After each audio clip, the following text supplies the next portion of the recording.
சராசரத்தையும் அனைத்து ஜீவராசிகளையும் படைத்த வல்ல இறைவனிடத்தில் எந்த அளவு விதிமுறைகள் மற்றும் நிபந்தனைகள் இருக்கும்.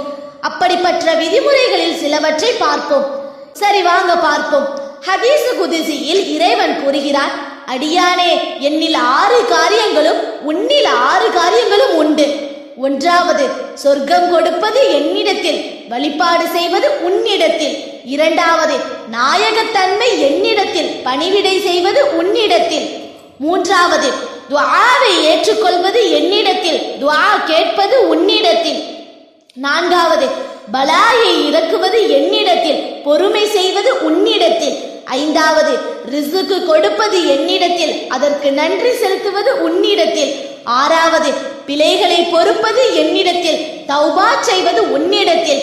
இந்த நிபந்தனைகள் மற்றும் விதிமுறைகளை பின்பற்ற அல்லாஹ் தஆலா தௌஃபீக் செய்வானாக. ஆமீன்.